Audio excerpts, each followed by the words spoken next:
آدم حیات کی باتوں میں کھویا ہوا تھا، اسے اپنی قسمت پر ناز تھا۔ حیات اس سے مخاطب تھی، آدم جی مجھے بھی کچھ کہنا ہے، اجازت ہو تو عرض کروں؟ حیات جو من میں ہے کہہ ڈالو، میں سن رہا ہوں۔ آدم جی آپ کی حیات کا بھی ایک راز ہے۔ آدم چونک اٹھا، حیات کہہ رہی تھی میں بیوہ نہیں ہوں تو کیا مطلقہ ہو؟ نہیں آدم جی، حیات کا سر جھکا ہوا تھا، لیکن آدم کا شک کا ناگ اپنا سر اٹھا رہا تھا۔ تو پھر کیا ہو تم؟ آدم کی آواز بلند تھی، میری کبھی شادی نہیں ہوئی تھی۔ کیا؟ تو وہ بچہ تمہارا نہیں تھا؟ وہ میرا ہی بچہ تھا۔ حیات تم کہہ رہی ہو تمہاری شادی نہیں ہوئی، اور وہ بچہ بھی تمہارا تھا جو آج اس دنیا میں نہیں۔ تم حواس میں ہو؟ تمہیں پتہ ہے تم کیا کہہ رہی ہو؟ کیا تمہیں اندازہ ہے کہ تمہارے ساتھ کیا ہو سکتا ہے؟ آدم سوال پر سوال کیے جا رہا تھا، وہ ادھورا سچائی پسند تھا۔ وہ سچ بول تو سکتا تھا لیکن سچ سننے اور جانچنے کی صلاحیت سے محروم تھا۔ آدم پل صراط کو تو کیا پار کرتا، وہ تو محبت کی پہلی سیڑھی پر ہی ڈگمگا گیا تھا۔ حیات بے یقینی کی سولی پر لٹک رہی تھی۔ اس نے سوچا کیا محبت کی زنجیر اتنی کمزور بھی ہو سکتی ہے؟ آدم جی میرے ساتھ دھوکا ہوا تھا۔ دھوکا؟ اسے دھوکا نہیں بدکاری کہتے ہیں۔ دھوکا تو تم نے میرے ساتھ کیا ہے، جھوٹ بولا ہے تم نے۔ آدم غصے میں تھا، میری دادو نے میرا پردہ رکھا تھا آدم جی، اور میں بدکار نہیں ہوں، میں بدکار نہیں ہوں۔ حیات کی آواز بھرا گئی، آپ سمجھنے کی کوشش کریں، مجھے دھوکے سے بے آبرو کیا گیا تھا۔ میرے من میں میل ہوتا تو میں آپ کو کیوں یہ سب بتاتی؟ ہم تو ایک دوسرے کا لباس ہے نا آدم جی۔ میں تو آپ کا راز اپنے دل کے قبرستان میں دفن بھی کر چکی۔ میرا راز آپ راز نہیں رکھنا چاہتے، جس سے اللہ نے چھپانے کا حکم دیا، آپ اسے اچھالیں گے؟ کیا بچے کا باپ زندہ ہے؟ زندہ ہے، لیکن میرے لیے مر گیا ہے۔ جو پوچھا گیا اس کا جواب دو، کون ہے وہ؟ کبیر گارمنٹس فیکٹری کا مالک امیر علی۔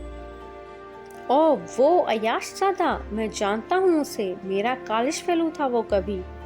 اوہ میرے خدایا، میرے ساتھ یہ کیا ہو رہا ہے؟ آدم جی میں آپ سے کچھ نہیں چاہتی، مجھے صرف اپنے قدموں میں جگہ دے دیں۔ حیات میں تمہیں قبول نہیں کر سکتا، میرے اندر اتنا حوصلہ نہیں۔ کیا حوصلہ صرف لڑکیوں میں ہی ہوتا ہے کہ وہ اپنے خاوند کے افیئرز کے باوجود انہیں سر آنکھوں پہ بٹھاتی ہیں؟ حیات کے ذہن میں طوفان اٹھا ہوا تھا۔ آدم جی آپ میری وجہ سے کیوں لج رہے ہیں؟ آپ مجھے آزاد کر دیں، بھول جائیں کہ دنیا میں حیات نام کی کوئی بد کردار بھی ہے۔ حیات کرسیوں میں بٹ گئی تھی۔ ہم اکثر گلا کرتے ہیں کہ سچ کا زمانہ نہیں، لیکن ہم میں سے کتنے ہیں جو سچ سننے، پرکھنے اور جانچنے کا حوصلہ رکھتے ہیں؟ ضرور سوچنا۔ آدم سوچ رہا تھا کہ وہ اس گرداب میں سے کیسے باہر نکلے گا۔ آخرکار اس نے اپنا فیصلہ سنایا، حیات ہمارے خاندان میں طلاق کا رواج نہیں، مجھے افسوس ہے کہ میں تمہیں آزاد نہیں کر سکتا۔ اگر تم چاہو تو واپس جا سکتی ہو، اگر میں بھی یہاں رہا تو ذہنی مریض بن جاؤں گا، میں بھی یہاں سے کہیں دور چلا جاؤں گا۔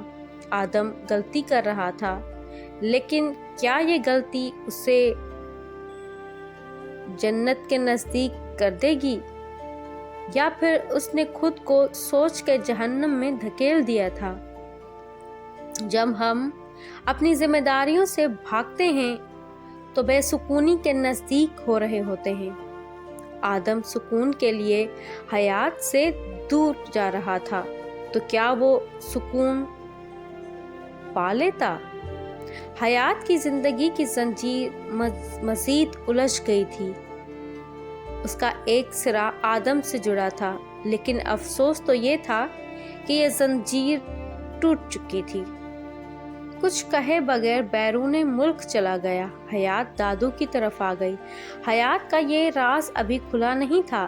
ایک دن خبر ملی کہ حیات کے بابا کی بیماری آخری حدود کو چھو رہی ہے۔ حیات نے سامان باندھا اور دادو کے ساتھ شہر روانہ ہو گئی، لیکن انہیں دیر ہو چکی تھی۔ اس کے بابا کی آنکھیں دروازے پر لگی تھی۔ جیسے ہی باپ نے بیٹی کا دیدار کیا، وہ سکون کی وادی میں اتر گیا۔ کسی نے امیر علی کو بھی خبر دے دی تھی۔ حیات سر جھکائے اپنی قسمت کا ماتم کر رہی تھی، جبکہ امیر علی اس کی ماں سے اظہار ہمدردی کر رہا تھا۔ راجہ گند کی خونی آنکھیں اپنے شکار پر ٹکی تھی۔ آدم چلا تو گیا تھا، لیکن وہ بے چینی محسوس کر رہا تھا۔ ایسے لگا جیسے اس نے حیات کو دکھ دیا ہے۔ یہ بات درست ہے کہ مرد اپنی بیوی کے معاملے میں بہت حساس واقع ہوا ہے۔ وہ چاہتا ہے کہ اس کی بیوی کو پاکیزگی ترین ہونا چاہیے، لیکن انسانی تجربات کہیں زیادہ حساس اور پیچیدہ تر ہوتے ہیں۔ ان سے نبرد آزما ہونا بھی بہت ہمت کی بات ہے۔ آدم کا سکون غارت ہو چکا تھا اور وہ چاہتا تھا کہ کسی ایسے باشرح بندے سے مشورہ کرے جو اسے سیدھا راستہ دکھا سکے۔ آدم نے ایک نہیں کئی عالموں سے رابطہ کیا۔ ان میں سے کسی نے بھی آدم کے اس انتہائی قدم کی تائید نہیں کی۔ آدم کو اپنی غلطی کا احساس ہونا شروع ہو گیا۔ اسے حیات کو سمجھنا چاہیے تھا۔ اسے سہارے کی ضرورت تھی۔ وہ اسے دوبارہ جہنم میں دھکیل کر آ گیا تھا۔ وہ اپنی غلطی کی تلافی کرنا چاہتا تھا۔ اس کا سکون مزید غارت ہو گیا۔ اس نے واپس جانے کا حتمی فیصلہ کر لیا۔ اسے حیات سے بچھڑے 3 ماہ ہو چکے تھے۔ حیات کے لیے یہ 3 ماہ آزمائش کا بدترین دور ثابت ہوئے۔ امیر علی کو حیات کی دادوں نے ان کے گھر آنے سے سختی سے منع کر دیا تھا۔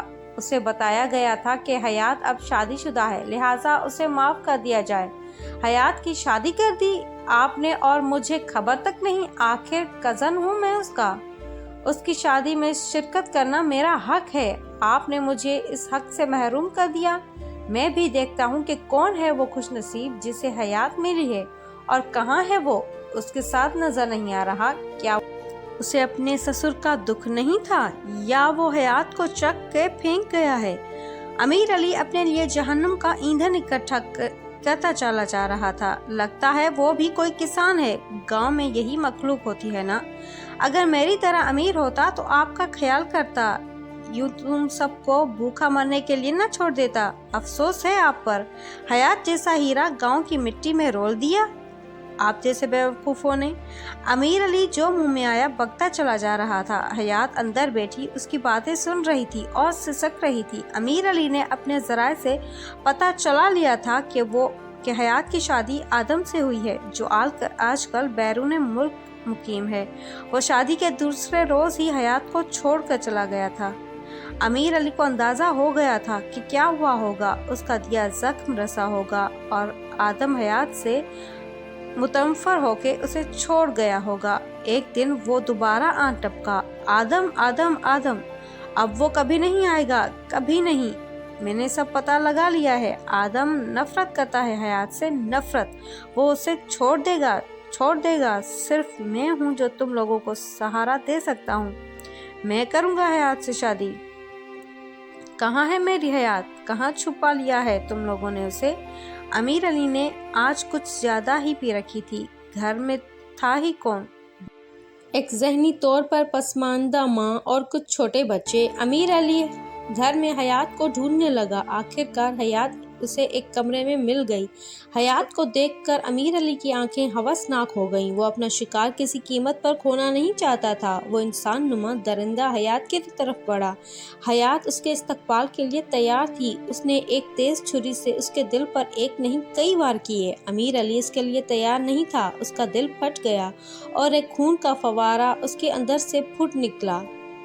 حیات نے کسی ایسے لمحے کے لیے یہ ہتھیار تیار کر رکھا تھا۔ امیر علی نشے میں تھا اور حیات غصے میں۔ اس کی طاقت کئی گنا ہو گئی۔ اور امیر علی جہنم رسید ہو گیا۔ حیات کو سزائے موت سنا دی گئی۔ وہ اپنی پاکیزگی ثابت کر کے جنت کی مہمان بن گئی۔ آدم نے اپنی غلطی کا احساس کر کے مریم سے نکاح کر لیا۔ اس کہانی کا اختتام ہوا، اور نیکسٹ کہانی سننے کے لیے میرے چینل کو سبسکرائب ضرور کر دیجیے گا۔ Thank you so much.